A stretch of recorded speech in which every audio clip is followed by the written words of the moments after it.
زیانم خوب دا بسپاره وقساتا دیلا خدش سرکم چاريكا بد ايربورت اورلي بسپاره قل جريه ديانا دياتي لخا دا ديل منست اريك بسون اخا كليا الكريه ديان قابل لهن ديل خا مينيست اتشاقل نخراي قابل البته خبران جلس كيلا مكيو قميدا يامر انك كريب فامي ديا شقلنا ولازم حل مو خمشيخين مشيخاي سوراي ديان اديلا بدطر العراق شقلنا داول كلي اخا السرا حل طياره اد جريه الديان طلعتي وشواناش وثمانية سر من فامي دياي خنواتي خطواتي سام شو بلجي وهذا تير الخدسر كم خام دي ديق بسبار الله سب العراق يمري قيمة وبس تو بروبلم ختمة منها من طلعتي شواناش دا بختة منها لهيبة متيالة سب اليمري تنسيون ديو رابا تقينة والأربعة وما أربعة من هذا خمري بريتا لقو طيارة ميتا ويداتم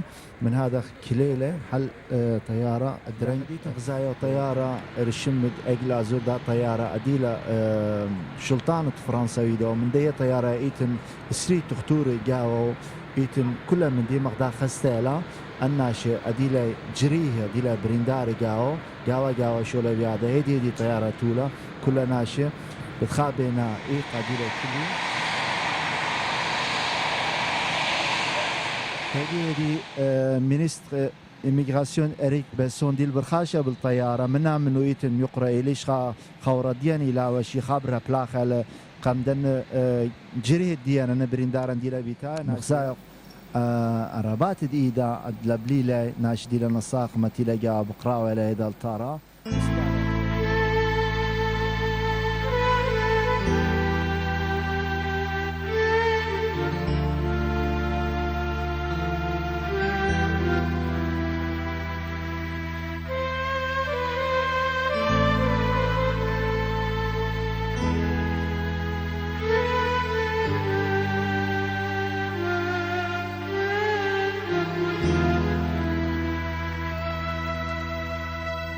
مريم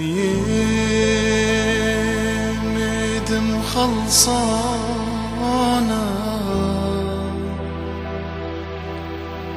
حون الله بعوقانا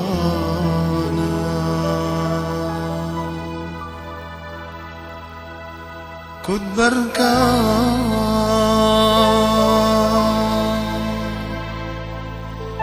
قربانا دمن جاري تلا من يانا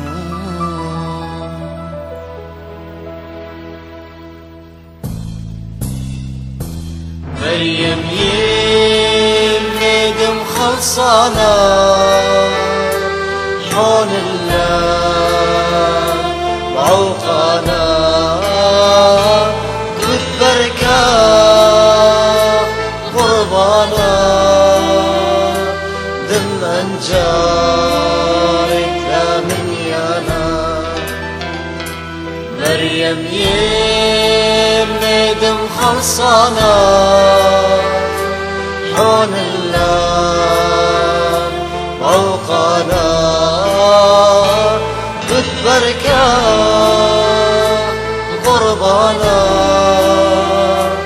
دم أنجارك لا من يانا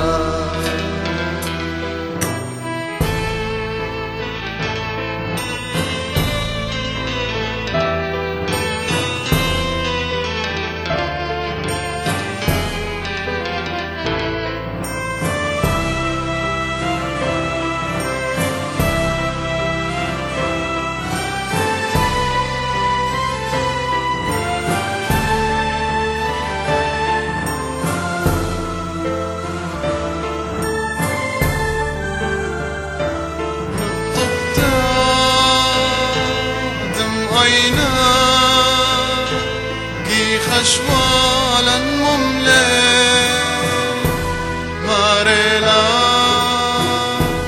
خشوتو نشيا نوخ بنوني نطبتا دم عينا مالي دياغ مفتلق بدو أبونا ثائر وأخواني رائد سعد الله. شكرا. وماما جريحة كأوى خبط خوافي ماما أخينا أخينا أنا ثيني من نحن مرافقة أنا أخذت ربطي أنا أخذت خوافي مرافقة للمجمع الجريحة تعبانة تعبانة. بس انت شو Ce geste de la France, expliquez-nous en quoi il est important et différent peut-être. D'abord, permettez-moi de vous dire une seconde seulement mon émotion. Je vous assure que depuis que je suis ministre, je n'ai jamais connu une émotion telle que celle que j'ai ressentie lorsque je suis monté dans cet avion. D'abord, la douleur des blessés, palpable, évidente, qui ont souffert dans leur chair dans des conditions atroces. La douleur aussi de leurs accompagnants. Les personnes qui les accompagnent sont meurtries de toute évidence et elles ont vécu pour certaines d'entre elles un cauchemar. Vous avez peut-être vu la jeune femme voilée qui était assise. Elle m'expliquait que sa mère tenait ses jeunes enfants dans les bras lorsque ces enfants ont été mitraillés, qu'ils sont morts dans ses bras. Chacun d'entre eux a une scène d'horreur absolue à expliquer, à raconter, puisque comme vous l'avez compris, toutes les personnes qui étaient là étaient des accompagnants, c'est-à-dire des personnes qui avaient au moins une personne de leur famille blessée dans l'avion. Ce qui est frappant, c'est leur dignité, leur abattement bien sûr, et les souffrances psychologiques. Certains le disent d'ailleurs, ils sont conscients, ils disent voilà, je vous parle, mais j'ai du mal, je n'arrive pas à dépasser ce qui s'est passé il y a une semaine. Alors, la réponse va de soi. La France veut apporter sa contribution à la solidarité que nous devons à ces blessés, à ces familles, dire aux chrétiens d'Orient, d'Irak en la circonstance, mais plus globalement qu'ils peuvent compter sur la solidarité internationale, la solidarité européenne et la solidarité de la France. Nous sommes là pour les aider et pour les accompagner. Comme je vous le disais en arrivant tout à l'heure, nul ne prétend faire venir tous les chrétiens d'Orient. Ça n'aurait aucun sens et eux-mêmes ne le souhaitent pas. Ce que nous devons faire, c'est faire en sorte d'abord qu'ils soient protégés dans leur pays. Et c'est l'action que la France entend mener.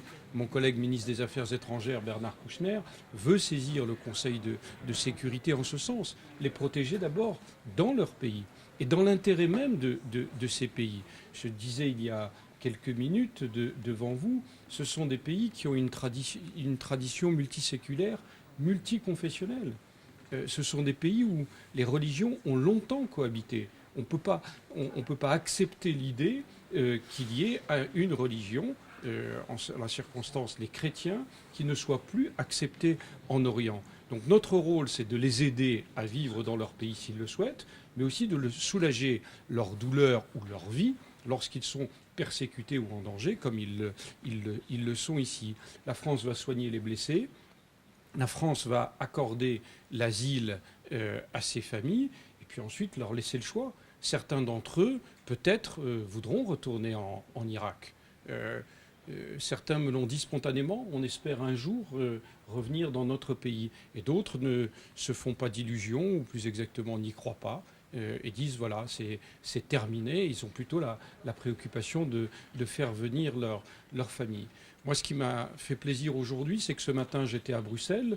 Le hasard faisait que les ministres européens chargés de l'asile étaient réunis pour essayer d'harmoniser nos positions sur l'asile et que j'ai été interrogé par plusieurs collègues européens qui m'ont tous dit voilà ce que fait la France, donnez-nous des informations, comment avez-vous fait, nous allons nous aussi essayer de faire l'équivalent. L'émouvant, c'est que passer la première barrière, ils ont envie de vous raconter.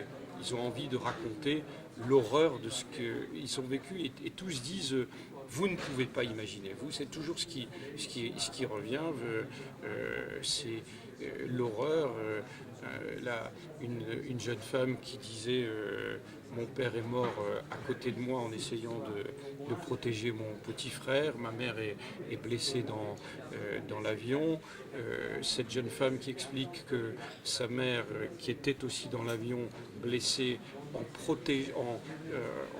voulant protéger ses enfants, mais paradoxalement, c'est ses enfants qui l'ont protégé de la mort, puisque tous les trois sont morts contre elle d'une rafale de mitraillettes, si j'ai bien compris.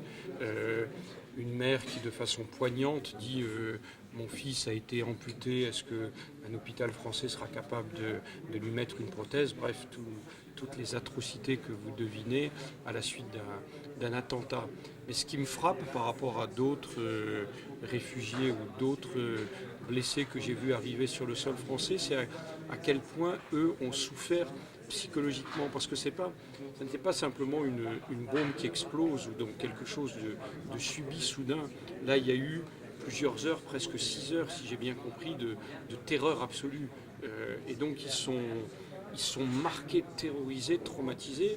Certains en ont conscience et d'autres n'en ont pas conscience et sont visiblement, je le dis de façon pudique, mais très perturbés psychologiquement. C'est pour ça qu'il y avait ce soir quelques psychologues et que dès demain matin, la cellule d'appui psychologique sera Au nom de la Syrie chaldéenne, merci beaucoup, Monsieur le Ministre. Merci. Ce que vous avez fait pour notre peuple des chrétiens d'Irak. Quel est votre message pour les communautés chrétiennes d'Irak, s'il vous plaît? D'abord, leur dire que la France et l'Europe sont solidaires du drame qui a touché les chrétiens irakiens et globalement d'ailleurs les chrétiens d'Orient.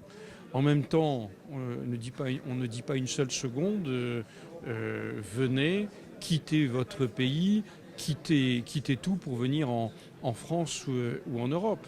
Nous allons essayer de mobiliser la communauté internationale pour qu'une protection accrue soit apportée à ces chrétiens dans leur pays d'origine, puisqu'on voit bien que de toute évidence, ils voudraient vivre dans leur pays. C'est d'ailleurs ce que m'ont dit un certain nombre des personnes que nous avons accueillies il y a quelques minutes.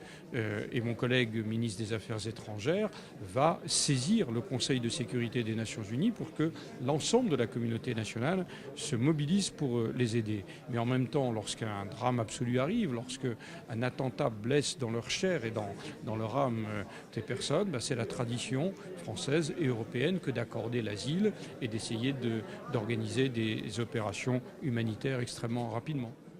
Voilà. Merci beaucoup.